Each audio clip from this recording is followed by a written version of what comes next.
Kathy Engelbert's anger wasn't about optics. It was about losing grip on the story she's been telling for years.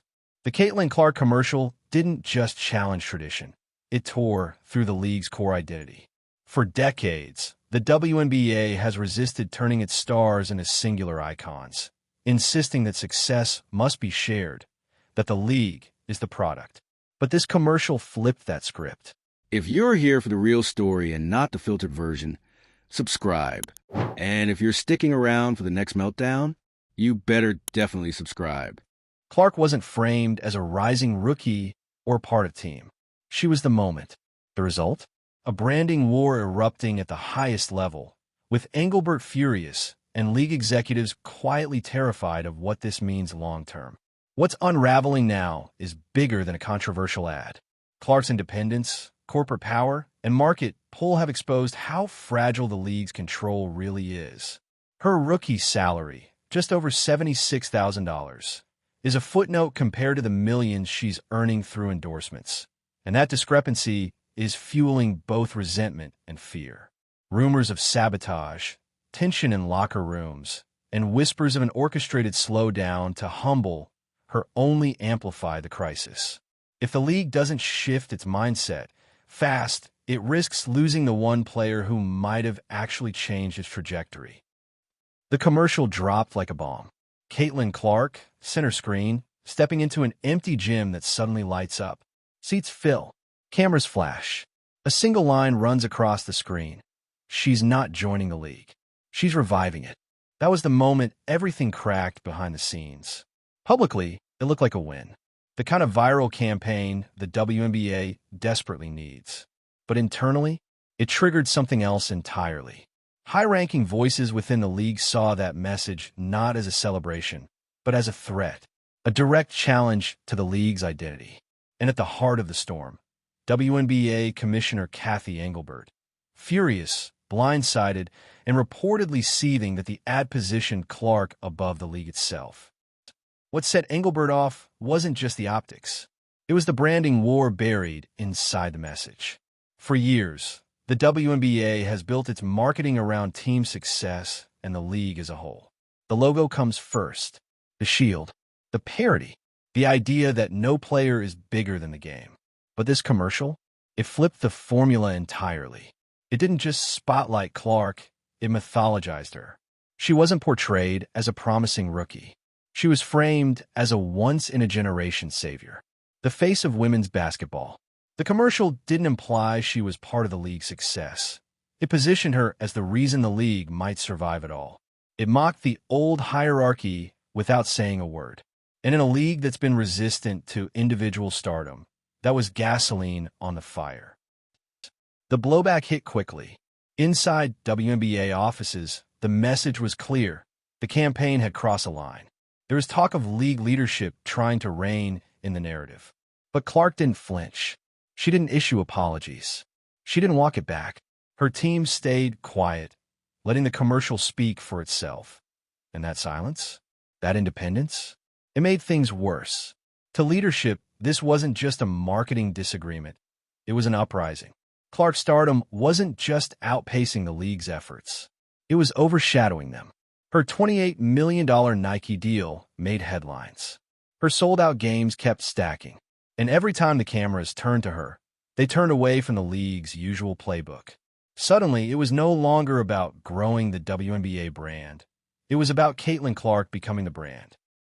On the court, the tension started to show. Opponents played her hard. Too hard. There were elbows, fouls, and moments that crossed the line.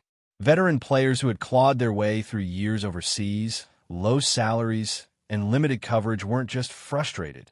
They were furious. To them, Clark's spotlight felt like a shortcut, a rewrite of the league's history that skipped their contributions. The commercial didn't show them.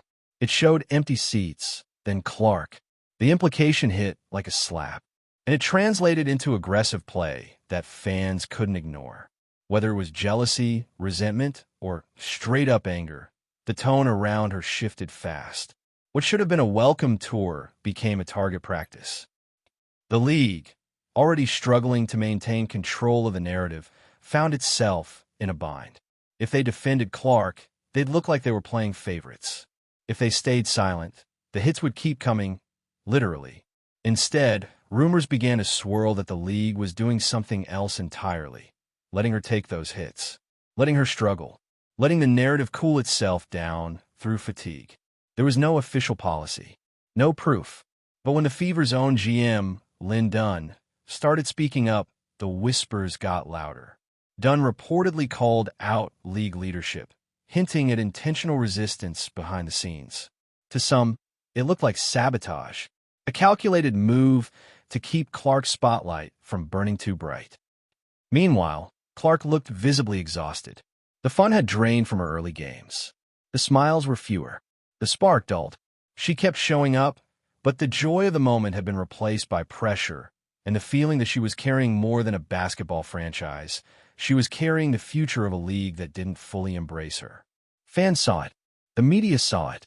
And the disconnect between her marketing and her reality became impossible to ignore.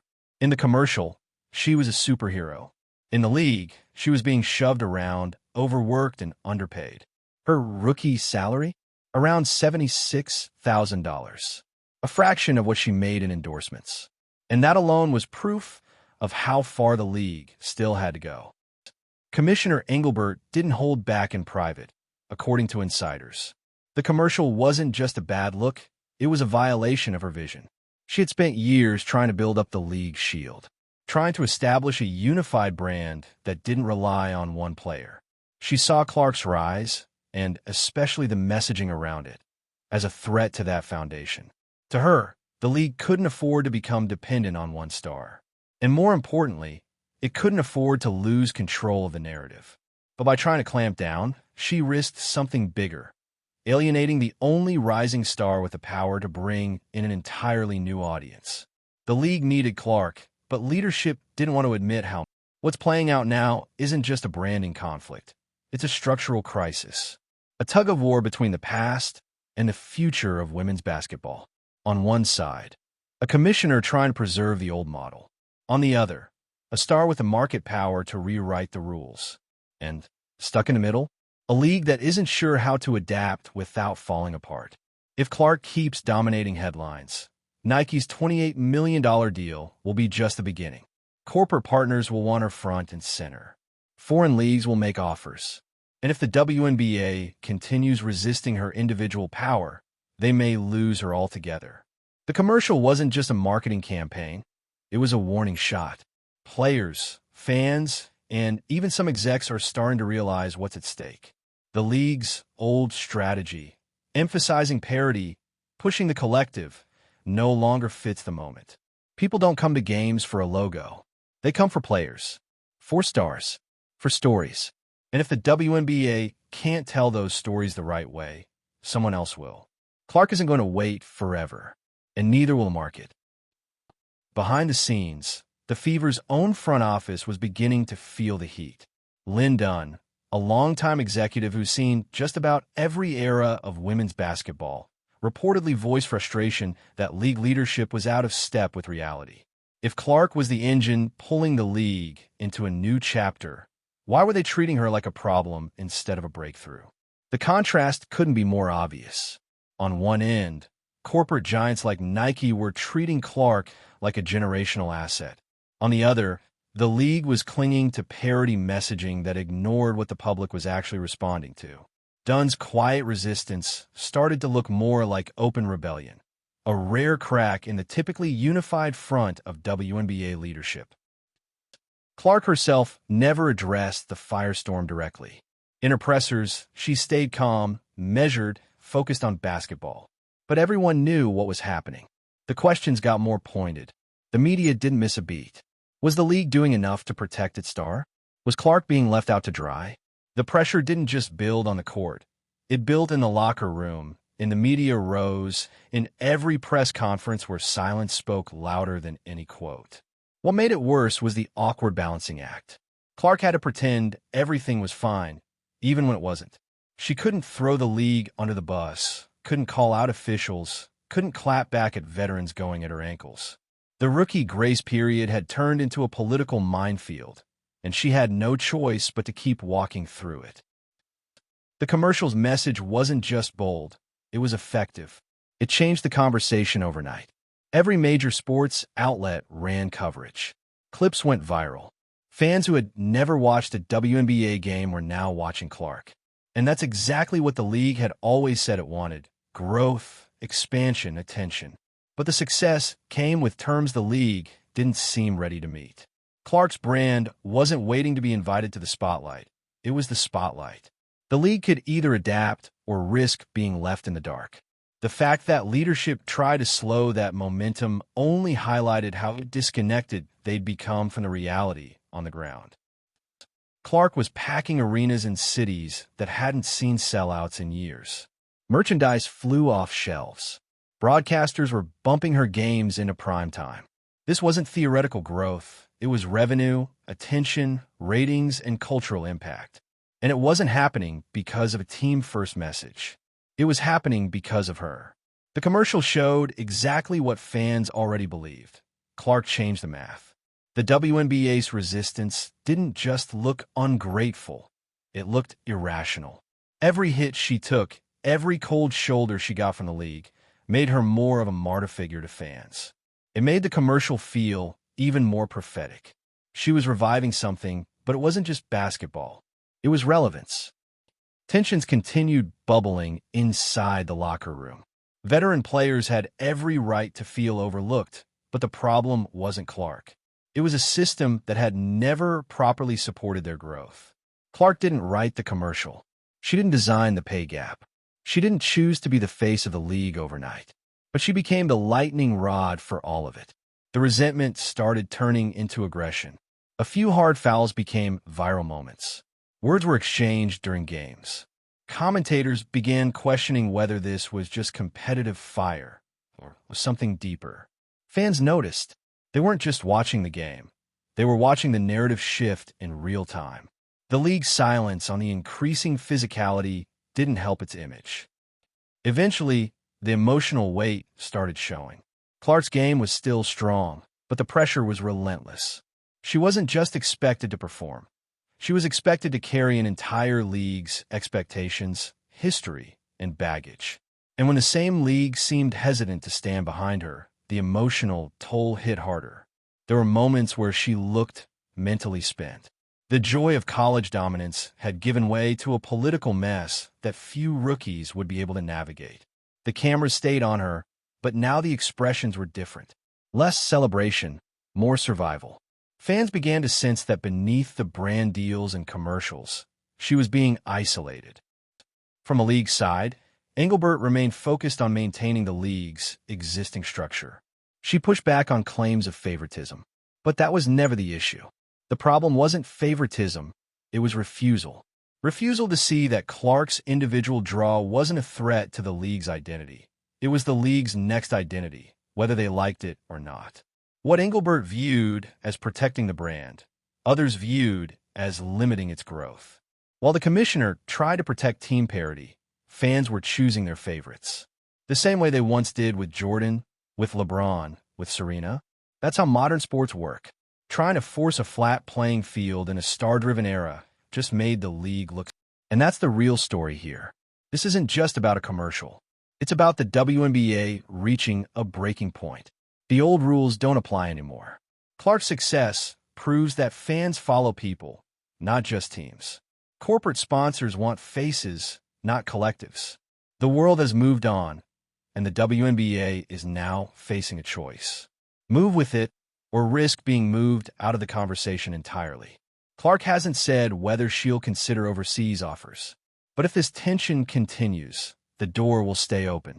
There are international leagues ready to pay her what she's worth, build around her, and embrace the kind of individual star power that the WNBA still sees as dangerous. If she walks, it won't just be a player leaving. It'll be the future walking away. Fans see the stakes. They're already talking. The pressure is mounting not just on Clark, but on the entire leadership of the WNBA. The next round of collective bargaining talks, they're going to be brutal. Players are watching how Clark is treated, so are sponsors. And every step the league takes now will either set it up for a new era or dig it deeper into the past. As the weeks went on, it became clearer that the league wasn't just uncomfortable with the commercial. It was uncomfortable with what it represented. Clark didn't ask to be the center of a philosophical war, but that's exactly where she landed. Every interview, every quote, every neutral response was dissected for subtext. People weren't listening for basketball answers anymore. They were listening for signs of defiance or submission.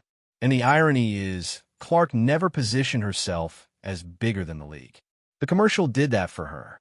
It reflected how fans already felt, not something she declared out loud. But the league treated the message like it came directly from her mouth. That disconnect kept fueling the tension, because the punishment never seemed to match the crime. Press conferences became exercises in restraint. Clark answered questions about rotations and adjustments while reporters danced around the obvious. No one asked directly why the league seemed distant. No one asked why officiating had become so inconsistent around her games. Those questions hovered in the room without ever being spoken. And that silence mattered, because silence, in moments like this, becomes a statement. It told fans the league wasn't ready to address the elephant in the room. They would rather let the situation cool on its own than admit the system wasn't built for a player like Clark. The longer that went on, the louder the speculation got. Clark's brand continued growing independently of the league's comfort level. Endorsements rolled in. Appearances stacked up. Her name carried weight far beyond the standings or the scoreboard. And that independence is what truly unsettled leadership. The WNBA has always wanted stars, but stars who stayed inside the structure. Clark didn't need the structure to thrive. That reality stripped the league of leverage. They couldn't threaten relevance. They couldn't limit exposure. Fans weren't tuning in because of league campaigns. They were tuning in because they wanted to watch her. And once that balance of power shifts, it's nearly impossible to reverse. Game footage only amplified the divide. Arenas were full when Clark played, half empty when she didn't. Television numbers followed the same pattern. Those visuals became impossible to ignore, especially when compared side by side. The commercial's imagery of empty seats filling up wasn't symbolic anymore. It was data. The league had spent years arguing that parity was its greatest strength. But parity doesn't sell tickets on its own. Personalities do. Narratives do. Clark created both effortlessly, and the league's refusal to center that reality made it look out of touch with its own audience. Frustration eventually boiled over. Not publicly, but subtly. Body language. Tone. Moments of visible irritation after whistles that didn't come. Clark never lashed out, but she didn't need to. Fans saw the pattern forming. They saw a player being challenged beyond basketball. And the more the league stayed quiet, the more the crowd sided with her. That anger wasn't reckless. It was controlled, focused, and it made Clark even more compelling. Instead of shrinking under pressure, she leaned into it, not with words, but with performance. And that only made the league's resistance feel smaller by comparison. Still, there were nights where the weight showed. Losses hit harder. Fouls lingered longer. The joy that once defined her game wasn't gone, but it was muted. Being the symbol of change isn't glamorous when the institution you're changing doesn't want to move. Fans started talking less about highlights and more about burnout. They wondered how long Clark could keep carrying the emotional load, not just of winning games, but of representing a future that leadership seemed reluctant to embrace. The kind of pressure breaks players or forces leagues to change. From Engelbert's perspective, the priority remained stability. She continued to emphasize balance, tradition, and long-term growth. But stability without adaptation is stagnation. And the longer leadership framed Clark's rise as an anomaly instead of a blueprint, the more it exposed a philosophical gap between executives and fans. The commissioner wasn't wrong to protect the league, but protection doesn't mean resistance. It means evolution. And the inability to separate those ideas is what put the WNBA in this position. Clark didn't disrupt the league. She revealed its. This standoff is still unfolding, but the direction is clear. The league can either integrate Clark's star power into its identity or keep fighting a reality that isn't going away. The The commercial forced that decision into the open. It stripped away the comfort of gradual change and demanded an answer now. And fans are watching closely. They're not just watching Clark, they're watching how the league treats her. Because that treatment signals what kind of future women's basketball is heading toward. One where stars are embraced and supported, or one where they're tolerated until they outgrow the system. At this point, it's not even about whether Caitlin Clark deserves the spotlight. She already earned it. The real question is whether the league can get over itself long enough to realize that her rise isn't a threat, it's a lifeline. Because when a rookie's impact is this immediate, this undeniable, the smart move isn't to pull her back into the pack. It's to elevate everyone else around her. You can't keep pushing a message of collective identity when the crowd is already wearing one player's jersey. The energy doesn't lie. The fans chanting her name aren't confused about why they showed up. They're not coming out in record numbers to support vague parody. They're there for Clark, and the league can either use that momentum or get left behind by it. If you watch her latest presser, you could see she's aware of the balancing act. The tightrope between being gracious and being honest. She won't throw the league under the bus, but her body language says enough. She knows she's being used to sell tickets and move merch, while also being kept at arm's length by the very people benefiting from her presence. That tension, it's not sustainable. Not for her. Not for the league.